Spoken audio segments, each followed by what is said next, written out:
सर्वेभ्यो नमो नमः। कक्षा में उपस्थित सभी सदस्यों का आदर सहित यथायोग्य अभिवादन एवं स्वागत है। सभी सदस्य अपने अपने इष्टदेव का ध्यान करें। माता गायत्री बस से कर ले, साथ ही अपने प्रेरणा के स्रोत एवं अपने गुरुजनों को भी अंतर्मन से अभिवादन कर ले। हम लोगों के द्वारा नियमित रूप से कुंडली फलादेश पर आधारित कक्षा आयोजित की जाती है। आज की कक्षा में जैसा कि आप लोग देख रहे हैं, लिखा गया है मुख्य बातें जो अंतर दशा फल निर्णय करने में अन्य ग्रहों की भूमिका। प्रमुख रूप से 7 ग्रह होते हैं, सूर्य से लेकर शनि तक। 2 ग्रह जो होते हैं, राहु एवं केतु, ये वास्तविक ग्रह नहीं है, छाया मात्र है। और इनका स्वभाव, ये जो फल देते हैं या जिस राशि में होते हैं, जिस ग्रह के प्रभाव में होते हैं, उनका गुणधर्म यह ले लेते हैं। जैसा कि हम सबों ने पूर्व की कक्षाओं में अध्ययन के दरमियान यह पाया है कि यदि राहु एवं गुरु की युति हो तो राहु की दशा अच्छी जाती है, केतु और गुरु की युति हो तो केतु की दशा अच्छी जाती है, और गुरु की दशा उतनी अच्छी नहीं जाती। यानी कि राहु देव गुरु का फल लेकर फल देने लगते हैं। तो सामान्यतः हमें 7 ग्रहों के बारे में आज की कक्षा में हम लोग समझने का प्रयास करेंगे। हालांकि इस विषय वस्तु पर आधारित हम लोगों ने कल भी कक्षा आयोजित किया था, परंतु कल की कक्षा अपने आप में पूर्ण कक्षा नहीं हो पाई। सभी सदस्य अपनी अपनी लग्न कुंडली को साथ में रखें एवं एक एक सूत्र को सुनने के बाद में उसे नोट भी करें और अपनी प्रतिक्रिया भी समझने देने का प्रयास करेंगे। यदि कोई कक्षा में नया और प्रतिदिन की कक्षा में शामिल होना चाहते हैं तो स्क्रीन पर दिख रहे नंबर पर व्हाट्सएप पर कक्षा में कंटिन्यू हो सकते हैं। तो सबसे पहले हम लोग सूर्यदेव पर चर्चा करते हैं।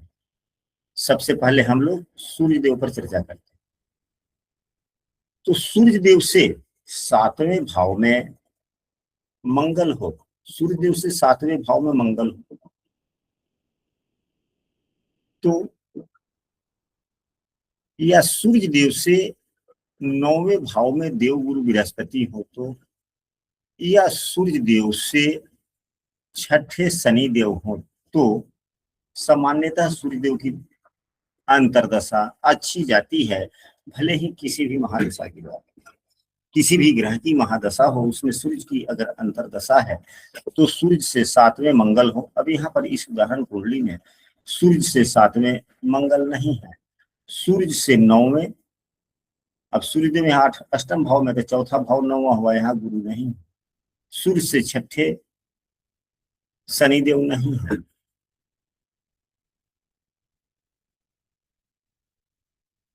यदि आप लोगों के कुंडली में यह तीनों स्थितियों में से कोई सा एक स्थिति बनता हो तो आप लोग अपने विचार साझा करेंगे।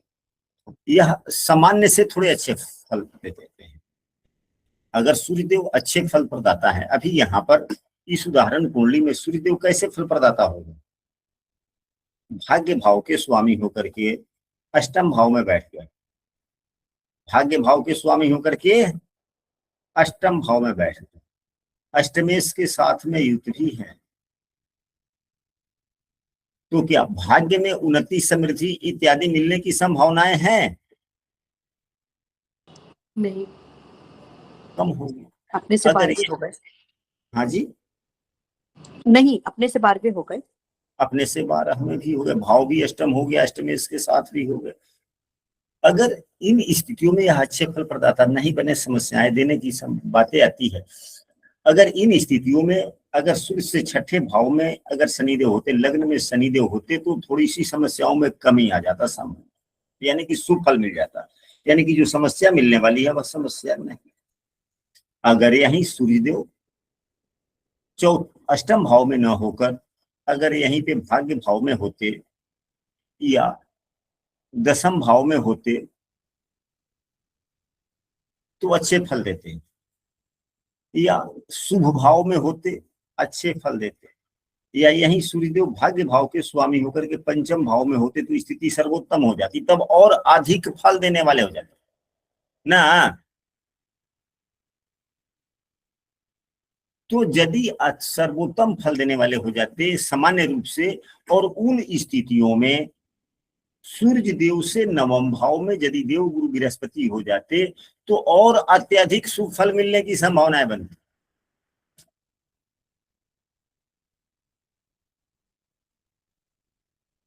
एक सूत्र, अगर सूर्य से 11वें भाव में शुक्रदेव होते हैं तो सामान्य फल जो देने वाले हैं उसमें भी कमी आ जाती है।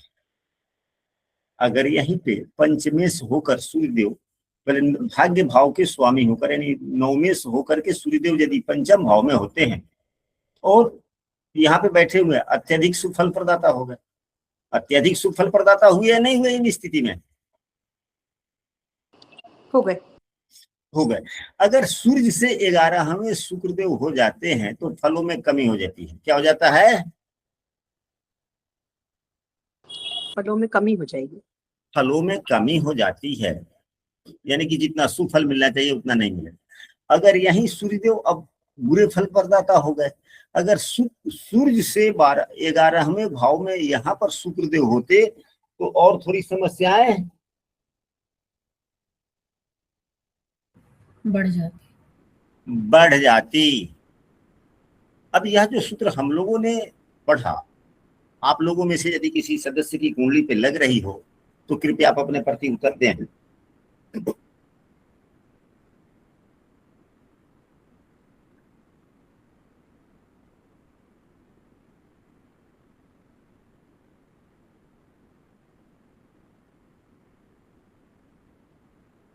चलिए, हो सकता है कि आप लोगों की कुंडली में यह सूत्र न लग रहा हो।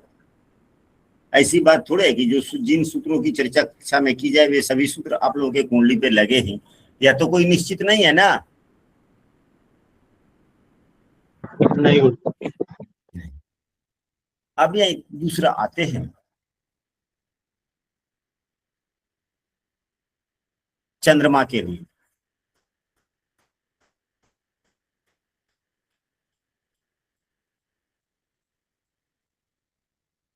अगर चंद्रमा से 5वें भाव में, अगर चंद्रमा से 5वें भाव, यदि चंद्रमा से 5वें भाव में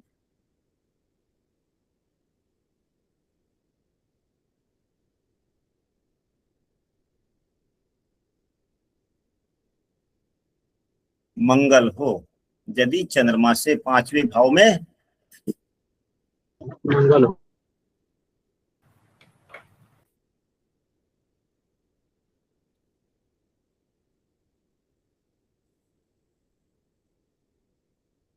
चंद्रमा से 5वें मंगल हो, चंद्रमा से 5वें भाव में मंगल हो, या चंद्रमा से 3रे भाव में सूर्यदेव हो,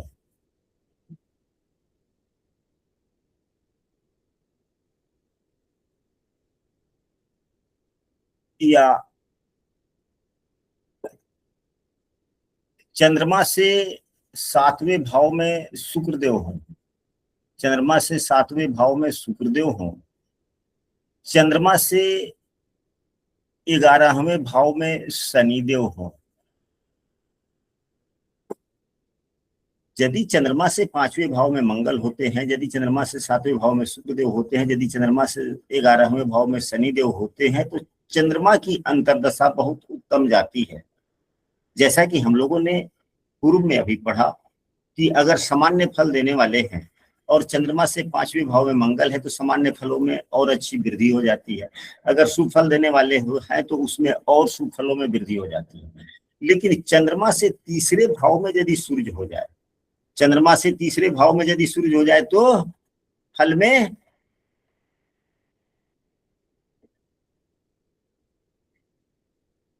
हानि होती है। दूसरा सूत्र। अब हम लोग चलते हैं 3रे सूत्र पर चर्चा करते हैं। सभी सदस्य अंतिम में अपने, अब जब सभी सूत्रों को हम लोग अध्ययन कर लेंगे फिर उसके बाद में आप सभी अपने अपने विचार देंगे कि आपके कुंडली पर यह किस प्रकार से प्रभावी हो रहा है, नहीं हो रहा है। अंतरदशा के समय को भी देखेंगे, चाहे महादशा किसी भी ग्रह का हो। यदि मंगल से 11वें में शनिदेव हो, यदि मंगल से 11वें में शनिदेव हो, मंगल से दूसरे भाव में सूर्यदेव हो, मंगल से दूसरे भाव में सूर्यदेव हो, या मंगल से छठे भाव में चंद्रमा हो, तो यह बहुत अच्छा फल देता है। अगर अशुभ फल देने वाले हैं तो भी अशुभ फलों में थोड़ी कमी आ जाती है।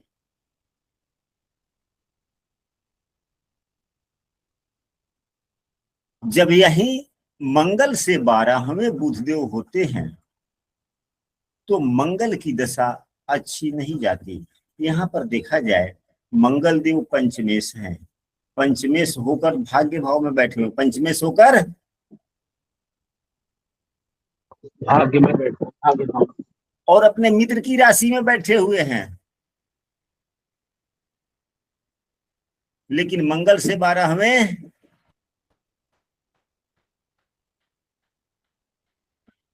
बुधदेव हैं। तो जब भी मंगल की अंतर्दशा चलेगी तो जितना शुभ फल मिलना चाहिए उतना नहीं मिलेगा। अब ये मंगल देव लग्नेश के मित्र भी हैं, लग्नेश के द्वारा देखे भी जा रहे हैं, पंचम भाव के स्वामी भी हैं, अपने मित्र की राशि में भी बैठे हुए हैं। अब तो मंगल यहाँ पर सर्वोत्तम फल देने वाली स्थिति में हो गया कि नहीं हो गया?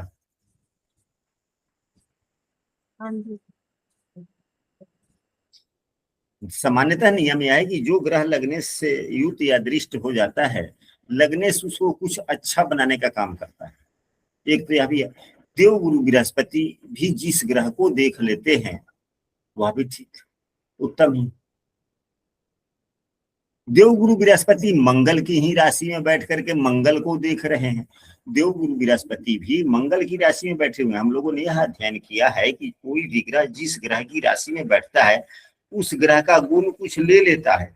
अब यहाँ पर मंगल के गुणों से कुछ न कुछ तो ओतप्रोत देवगुरु बृहस्पति हो गए और मंगल को देख भी रहे हैं। नवम पंचम का संबंध भी है। सर्वोत्तम फल प्रदाता हुए या नहीं हुए? हो गए। लेकिन मंगल से 12वें बुध हो जाने के कारण यह अब उतना लाभ नहीं मिला। अब आप लोग अपनी अपनी कुंडली का अवलोकन करें, देखें कि कुछ ग्रह ऐसे बनते हैं आपके कुंडली में जो सर्वोत्तम फल देने वाले होते हैं, परंतु वह सर्वोत्तम फल जितना देना चाहिए उतना नहीं मिल पाता है, उतना नहीं मिल पाता, उतना नहीं मिल पाता। तो कारण क्या हो सकता है? अब वहां पर कारण हम लोग टटोलते हैं तो कारण जल्दी समझ में नहीं आता, नहीं आता। कारण यह तीसरे सूत्र हुए। अभी 4 सूत्र और बच रहे हैं। तो मंगल देव के बाद में अब हम लोग बुध देव पर आते हैं।